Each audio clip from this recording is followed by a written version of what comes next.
Hey folks, thanks for joining us today for Noda Brewing Company's Google Plus Hangout with Chad Henderson and yours truly. We will be giving you a tour of our new facility at 2921 North Tryon Street. We are in the middle of getting everything ready for tonight's party benefiting Levine Cancer Institute's Project Pink with Charlotte Radiology. So we wanted to give you a little behind the scenes look at what's going on.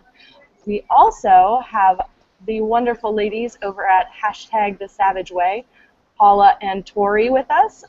Actually, I apologize, it's just Tori today. We are missing Paula. And she is going to tell you how you can follow along and interact with us to ask Chad and I questions about what you see going on. Okay, hi guys. Thank you for having us on again. So we're going to help you guys with facilitating questions to Chad today from social media. So there's two ways that we can do this.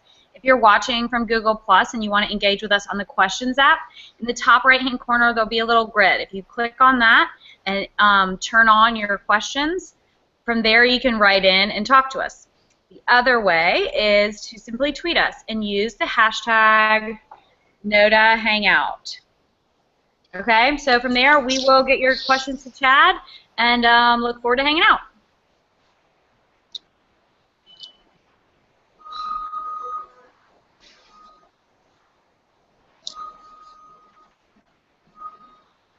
I can't hear you, Laura. Can you guys hear me? Oh no, can you hear me now? I can hear you now. Were you actually just giving it over to me? I couldn't tell. I was, yes. Hey, Chad. Hello.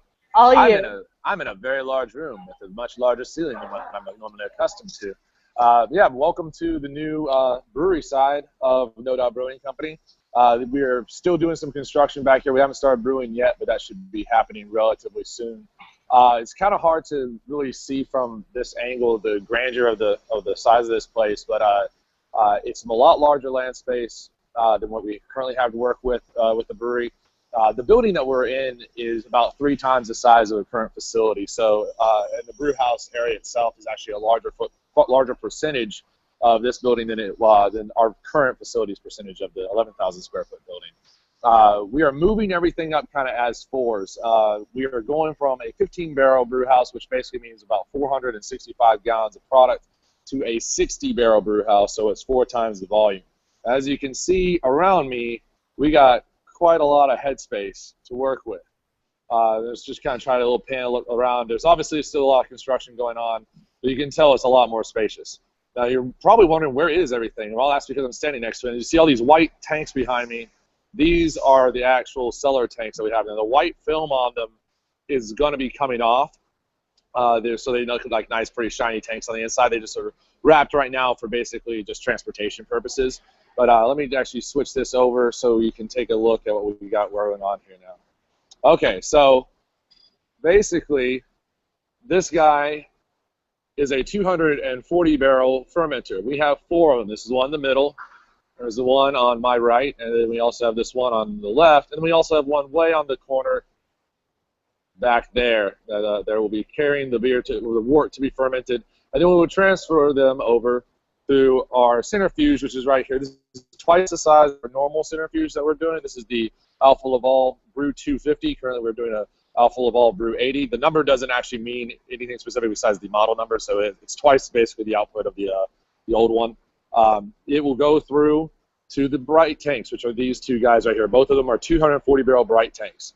And to give you a reference of how big these are, I come up to about here, height-wise on them.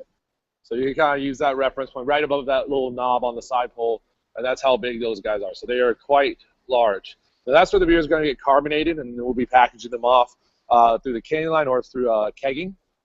And as you can see, there's still a lot of floor space here. We got a crane lift right there and whatnot, but there's a whole lot of ground to cover between the actual cellar and the brew house, which is right down there. You guys can see that. Now this land space in between, we're going to start putting 60-barrel fermenters in that are coming from our old location, and they will basically hold the spots for future 240-barrel fermenters. So we will have room to grow, just like we did with our last place. We built the place out to accommodate for expansion. This place is built the same way. One thing you're also noticing is there's not a whole lot of tubes on the floor, which is really nice. And if you look around, I'm sorry, I'm swinging this a lot, but I'll try to give you an idea of what I'm talking about. Everything is interconnected here through a networking of pipes. So if we go right here, all this piping is going to be transferring all the different fluids, whether it be beer or cleaning material, all the way through to these blocks to basically be branched off to the fermenters and the bright tanks. So they run basically the entire run of the brew house. So this way we don't have to jump rope of everything. And basically, when we go and knock out a beer into one of the fermenters, instead of having to go from all the way down there, run a really long line and a whole bunch of valves to one of these guys, we just simply branch off of one of these blocks to right here in front of the fermenter. So it's a very short hose. It keeps things really nice and really clean. Now, speaking of cleaning, I'll show you what we have to work with our cleaning apparatuses. We have two systems in place that will actually act as our cleaning vessels. They are CIP systems, otherwise known as clean in place. That's what CIP is. Here's the first one. Let me get over here, sorry. Once again, the white will be coming off when they are all finished up and ready to be cleaned. This is a 3-vessel system that will pump cleaning material through to all the fermenters and CIP, the centrifuge, all the cellar side stuff. So not brewing, but actual fermenting material. So we'll have like a caustic, an acid, and a sanitation fluid on all of these guys, and they will be pumped out through the various valving networks to different tanks for different processes depending on which one we select. And we will just basically electronically select do caustic on this tank, and it will basically go do the caustic wash for us. So that's pretty sweet. For those of you who are wondering what company we went with for all this, here they are right here. This is Newland Systems, or otherwise known as NSI. So you see that brand across a lot of our stuff. We also have on the Brewhouse here another CIP system. Now, if you're familiar with home brewing or brewing in general, you'll know that you don't actually have to sanitize things like your mash tun or your bowl kettle and things like that. And usually you can use hot water to sanitize your knockout apparatus or your heat exchangers, and basically then everything after that has to get 3-phase washing. This is basically the same thing as the other CIP, except that it's a caustic and an acid set to designed to interact with our brew house itself. It's right here behind our new oxygenation system, where our resident badass Bart Roberts is working. So hey, there's Bart. Yes. Why not? You would love to have a shirt with that written on it, wouldn't you? Or a card? All right, sounds good. All the colors of the rainbow. So yeah, so this is the system set to basically oxygenate the wort that is going to be coming out of the heat exchanger, which is this guy right here. You see our little flow meter on there. So basically, it's same sort of concept. You run hot water and cold water in opposite directions, and the wort goes from near boiling to perfectly comfortable fermentation temperature for the yeast. And while it comes out of here, it's going to go down this pipe, and then you're going to enter this really nice, intricate oxidation system that's going to allow us to really dial in the exact amount of oxygen that we're giving to the wort so that the yeast will grow at the rate that we want them to. So that's really nice. I'm actually kind of going in reverse. I noticed we started on the cellar side. I'm going up to the brew house, so I apologize for that. But so this big platform is the brew house, and it's really hard to actually get all of it. That's dense, Mark, dense. There it is. There, nice. So it's hard to capture all of it. I'll actually go underneath it, and you can actually get a better idea of how big it is. But we'll start here on the sides. I mean, you just see the size of the steam pipe coming up. I can crawl inside of that. That's a very large tube. These are liquor tanks, and as you can see, they're nice and shiny on the inside. So that's what all these tanks look like underneath the white wrap. We have our hot liquor and our cold liquor tanks. They're basically the look and dimensions. This one is steamed heated water, and one of them is cold water. The cold water is the one that will be used for knocking out the beer, or basically chilling it down so that we can ferment it. The hot one is used for all the hot side stuff, so hydrating the grain, sanitizing the knockout, all the hot water needs. These guys are 180 barrels in size, so they're not the 240 barrel sizes like our fermenters are. They're basically 3 times the size of our brewing vessels themselves, because these are all 60 barrels. So you see that as a pretty standard thing in the industry, that you usually get a 3 times size liquor tank to the size of your brew house. Now, our old facility that we had or have uses hot liquor tanks that are 2 times the size. So we have a 30-barrel hot liquor tank and a 30-barrel cold liquor tank. And we found out whenever we started doing more than 2 batches a day, that was really inhibiting for us, because we also had to use that hot water to sanitize transferring lines. We had to use that hot water to clean tanks, but we also had to use that hot water to brew and that cold water to chill it down. So we found out pretty quickly that 3 times the size is actually a lot better way to go. So that's what those guys are. Let's see if we can get underneath this. And I always describe the platform here, walking underneath, is more like walking underneath a submarine. So there's a ton of piping. You see, I'm underneath right now the lauter ton, which you see this big ring that I'm standing underneath. This is a series of pipe networks that will draw the wort from the lauter ton, but also will spray underneath it to help clean underneath the false bottom. So this is a lot of intricate piping right here, and that big motor right there is going to actually turn the lauter rakes, which are no joke either. They're very large compared to our current ones that we have. You'll see a whole lot of different valve networks here that are all pneumatically controlled, so we won't have to go down here and actually start pulling all these. This is a pretty good shot that shows you just how in-depth the piping is underneath the brew house. Like I said, it feels very much like we're going underneath the submarine. They're doing a lot of wiring right now to finish up with all the controls, so I'm not going to go up on the platform and annoy them. We'll go around here though so you can see the first start out of the equation. All right, so this vessel right here is the mash mixer. Mash mixer, that thing above it is the hopper that feeds the grain into the mash. The actual grain is going to be sourced from the 2 silos that we have outside the building. If you've ever driven past here, you've seen them. They have Maris solder and 2-row in them. And we also have a specialty mill up top that actually pipes into the main feed, which is one of those bars that goes across. I know it's hard to tell from this angle. And basically, you can throw specialty grains in there, and it'll feed in with it. So it basically gets hydrated right in there. And there's a big fan blade right down here that's controlled with this motor, and it will turn and whip all the grain and water slurry a lot like pancake batter.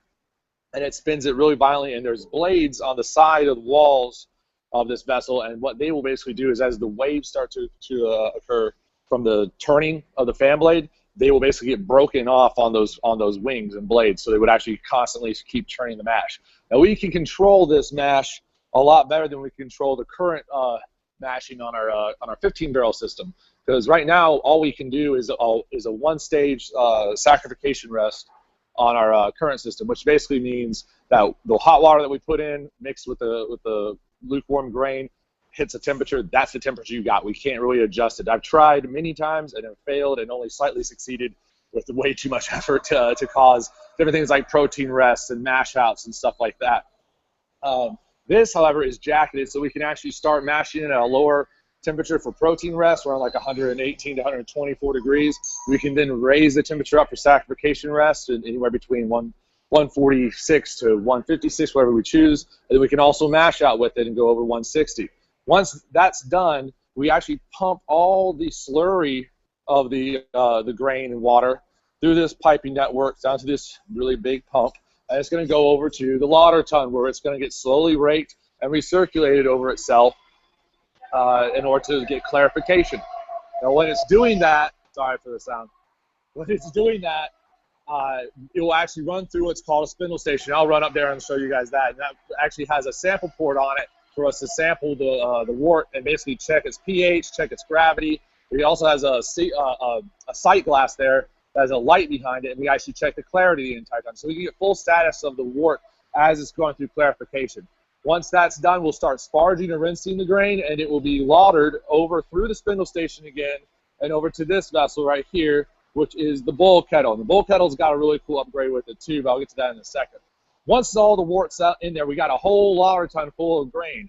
And many of you have probably seen the videos of us mucking out the grain bean, and we open up that door and basically just start shoveling out grain into bins and totes and give it to the farmer. We don't have to do that here, and I'm honestly not going to miss that at all because we have a progressive cavity pump. Ooh, pumping stuff. This guy right here basically causes blasts of air to come through and push all the grain out down through this auger here and up and over into another dumping silo outside, where we will have our farmers drive up and pick the grain up actually just right underneath the silo, which they're very excited about as well. So let's get over here to the bowl kettle. I'm going to try to go up on the stand and just make sure everything's good up there. I can out of these vessels real quick.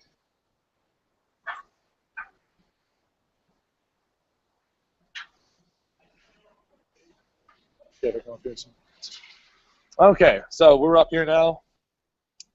You can kind of see how tall up we are comparatively. Let's see here. There we go. So we got a few steps to climb, which is really nice that we have all those pneumatic valves for us. So here's the control board they're working on right now. So this will basically dictate all the actions being done on the brew stand. We have the lauter ton here. We got the nice laser etchings of the name, so we remember who we are. You can't really see inside of it right now.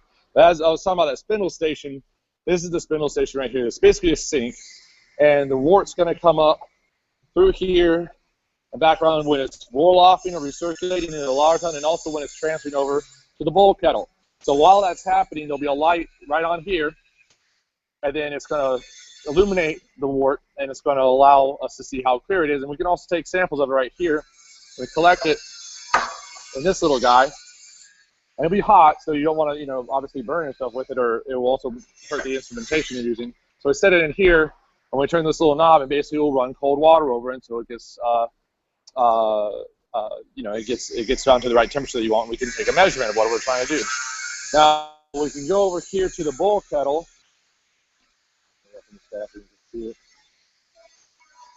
Hard to see exactly, but there's like a little rocket in there, or whatever phallic joke you want to make. And basically, what this does is there's a bottom steam jacket in there, and there's a side girth steam jackets, but there's also steam running up in the base of that rocket, basically right there. And it has tubes on every other steam circulation. And what happens with that is as the wort comes in, they're basically going to be compressed and heated, and that energy is going to basically force them up through the center of this guy right here, and then as it shoots up, it's going to crash at the bottom end of that China hat, and it's going to cavalcade back down in this really violent boil. So that higher boil is going to give us higher boil efficiency, and therefore it's going to get us better hop extraction. So it's just a process for the bowl kettle. Once the boil is done, we're going to send it over to the whirlpool, which is this vessel right here, which basically looks like a big empty vessel. It's not all that crazy on the inside, but it basically has 3 ports in it that we can knock out from once it's done spinning. And then we have the choice to either go through this vessel right here, which is about a 9-barrel vessel. This is our hop back. We can throw all sorts of different raw product in that. We throw whole leaf hops, which we intend to start doing for beers like Hop Drop and Roll on Par 4 and things like that. And we can also throw things like coconut for Coco Loco. This is not my bag, by the way. I don't know whose that is. So things like Coco Loco and spices for Gorgeous and things of that nature. And that will basically infuse that hot wort before it comes down through the heat exchanger into the fermenter. So that gives us, once again, a whole lot more. So the system itself is not just bigger, and it also has the extra vessel with it having the mash mixer. It also gives us a lot more control on covering X factors that we normally don't have. So for those, just to wrap up, the current system that we're running off of is 3 vessel, has a mash mixer and lauter ton combination vessel, a bowl kettle, and a whirlpool. Then runs the heat exchanger and it's done. This guy gives us the mash mixer with full temperature control of the mash, a separate lauter ton, bowl kettle, whirlpool, and also a hot back. They don't consider a hot back like an actual vessel of the brew house, so it's just considered a 4-vessel brew house.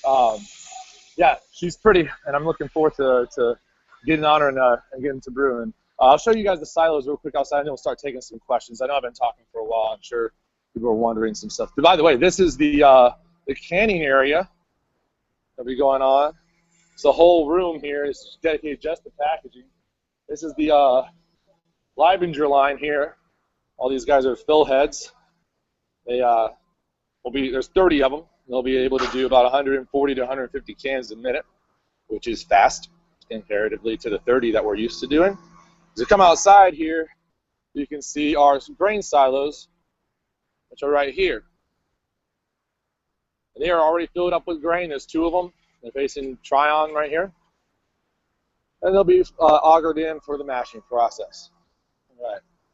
So do we have any questions? I can't see any text or anything like that. So if you guys want to shoot me any questions, you're welcome to. Otherwise, I'll just shut up. Yeah, I can ask you one, Chad. Okay, what is your favorite part of the larger production size, and how does that affect your brewing process? I would have to say my favorite one right now, my favorite part now is having the temperature control on the mash mixer. When you see a mash mixer going, it it's just a really cool thing because when you're brewing and you have a pretty introductory system, you really want to see this really nice pancake battery sort of consistency in the grain. And when you see this stuff actually churning on it, it just looks really good. You know you're getting a lot better extraction. That process itself is going to bump us on our efficiency. Our system right now at the current location runs about a 80 to 82% efficiency on most of our beers, ranging between basically Cabu to hop, drop, and roll. As we get bigger in the grain size, the efficiency kind of starts dropping down.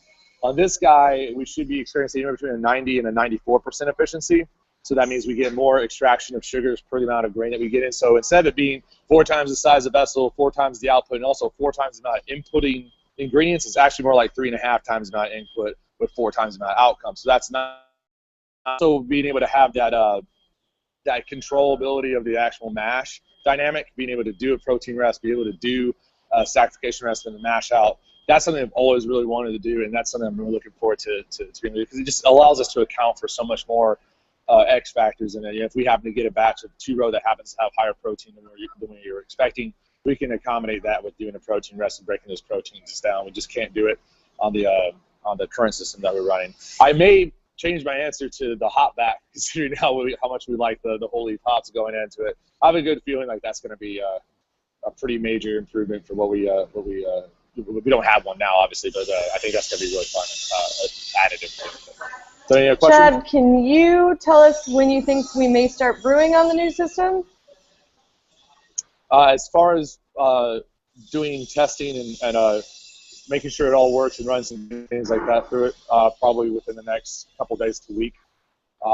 We may do a water test as early as the next day or two. But as far as production batches is concerned, as far as ones that will actually hit the market, it's hard to say right now. But I'm sure within the next week we'll probably be throwing some grain through it and getting some yeast going. So hopefully in the next couple of days, maybe 3 to 5 days is a rough estimate for the first initial batches. Whether they become anything or not is kind of arbitrary. Right. For people that don't know, can you briefly explain kind of like the process of dialing in and why we can't just suddenly start brewing beer on the new system?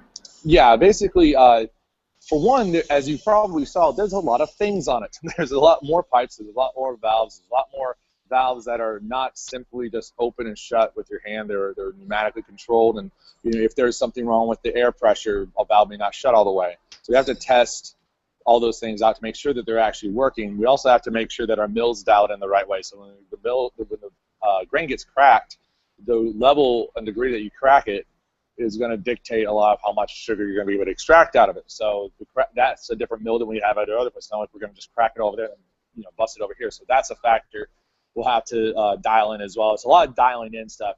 The efficiency is really not that hard for us to adjust to because once we kind of get a baseline where we're at, we know it's going to be between like 90 to 94. That's pretty easy to dial in. It's just we have to make sure that all the functions, all the valves actually do work appropriately, and then we do have that crack to where we want to be in order to get that efficiency that's advertised to have. The other big factor that's harder for us to dial in, and it's going to be a lot more tasting panels and things like that, is our hop extraction. We have a much more effective boil this time around, but we also have a much more effective whirlpool. So we should be able to knock out from the whirlpool faster than what our current system is set up to do, meaning that we may get less IBU extraction from our whirlpool edition, but more IBU extraction from our bowl kettle editions. So a lot of that's going to be kind of trial and error.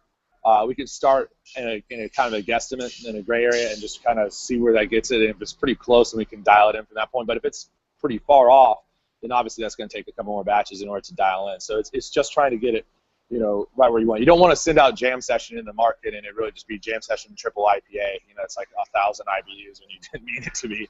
I'm sure some people would like that. I know I would, but it's not consistent to what we've been putting out, and we want to have as seamless of a transition between what you're used to buying right now to what you're going to get. I want to make the products better overall, but you still have to make it consistent. So even if Jam and Hop Drop and Coco Loco and Cabu all came out tasting infinitely better in our opinion. If it's drastically different than what we're used to getting out there, it's not a win in that situation either. So we want to make sure that we're putting good quality product out that's at the standard that we have now, if not above. And if we are going to make improvements on it, we have to make sure it's a smooth transition to get there and really nail that down and keep that consistent once we've established that as the new standard. Sure. Tori, do we have any other questions, or should I go ahead and show everyone a sneak peek of the taproom area? I think you're good to go. Chad, you are more than welcome to stay with us or hop off and go do your thing. Either way. I'm going to probably just sneak around and then bug you while you're doing that, but I do have to go and get some spices. I do have to go and get spices for Gorgeous Brew tomorrow. So thank you, everybody. My phone. Will you make sure that you like turn it off? Okay. Yeah, I'll come by and bug you. I promise. Thank you. Thank you guys for checking in with me. I'll see you hopefully when we're brewing here on a regular. Awesome. Thank you, Chad. Sure, all right, folks.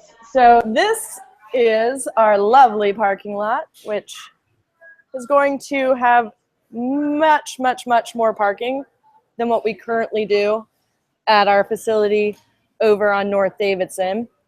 I really wanted to bring you over here so that you can kind of get a feel of what it's going to look like when you walk in. We have a beautiful mural that was painted by local artists Matt Hooker and Matt Moore. See if I can get the angle of that correctly. It's pretty massive. Excited for you all to see it in person. And you'll come into the tap room, and we are in full swing setting up for Pink Pint Night. I'm going to show you over here. We have some of the silent auction items that we're all very excited about.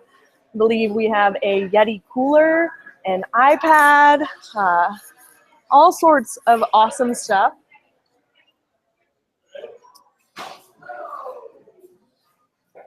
Not a good videographer via Google Hangouts. We got our VIP area over here.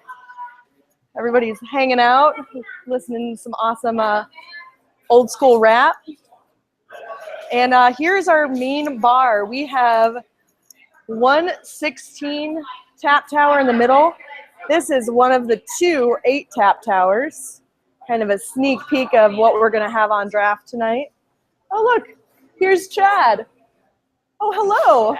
Oh, hey, how's it going? Did you teleport? I did. I have powers. Can I have my phone back? No, I ate it. That's what another power I had. I'll deal with that later. It's right here. We have the gorgeous beer boards designed by our very own Carla Garrison Matos. And I'm about to show you some of the murals that she did as well. Oh, here's Carla. Want to say hi, Carla? We have our own very talented artists, which we're very excited about. Tori, am I making people dizzy? Can you still see and hear me okay? Yeah, we can see and hear you. It's just, slow it down a little bit, but you're good. All right, I'm going to walk really slowly. Does anybody have any questions by chance? I don't think we have any new questions. All right, I'm killing time over here as I slowly make our way over to the employee mural. Carla did this one. It is actually a mural of all of our current employees. I'm really proud of that's me, hey! And then eventually you'll have to make your way over to the restrooms.